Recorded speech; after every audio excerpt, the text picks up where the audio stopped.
Jesus performed many miracles, but some were so mysterious that even his closest followers didn't fully understand them. Why did he heal some instantly, others gradually, and some in ways that still confuse scholars today? Let's explore the hidden meanings behind these powerful acts. First, the miracle that happened without a touch. One day, as a massive crowd pressed in around Jesus, a woman who had been sick for 12 years believed if she could just touch the edge of his garment, she would be healed. And she did. Instantly, power left him, and he asked, "Who touched me?" His disciples were confused. Everyone was touching him. But this wasn't an ordinary touch. It was a touch of pure faith. This miracle reveals something shocking. Your faith can reach God even before your words do.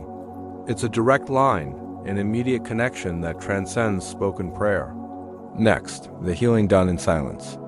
When Jesus encountered a man born blind, he didn't give a long speech or say a formal prayer. Instead, he did something quite strange. He spat on the ground, made mud, and spread it on the man's eyes. Then he simply told him, "Go wash in the pool of Siloam." The man did, and his sight was restored. There's no recorded explanation for this unusual method. Why mud and spit? The lesson here is profound. Sometimes obedience is the key that unlocks our healing, even before we fully understand the process. Trusting the instruction, no matter how strange it seems, can be the very thing that brings about our miracle. Then there's the miracle that happened at a distance.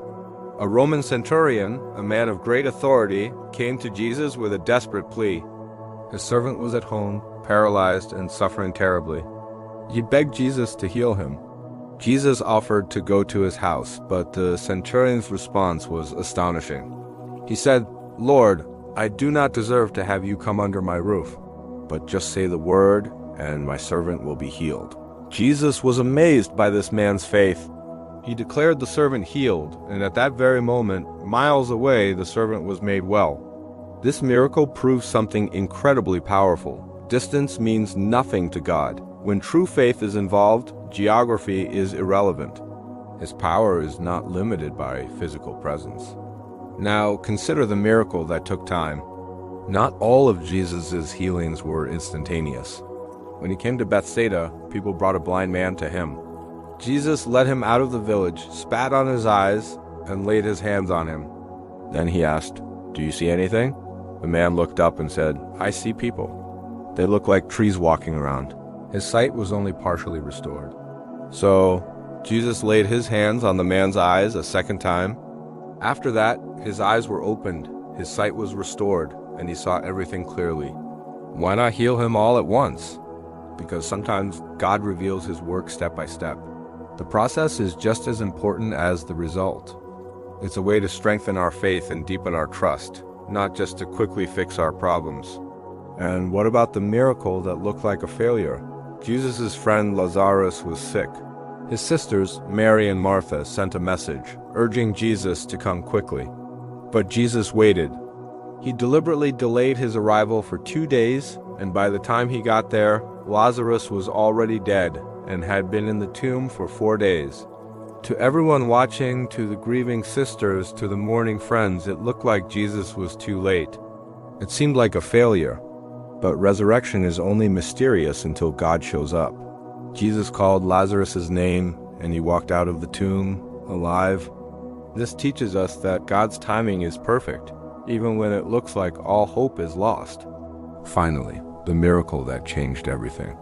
The greatest, most profound miracle wasn't healing the sick or raising Lazarus, it was his own resurrection. By conquering the grave, Jesus didn't just defeat sickness or blindness or even death in a temporary sense. He defeated death itself forever. This is the ultimate promise, the foundation of Christian faith. It's the assurance that through him, we too can have eternal life.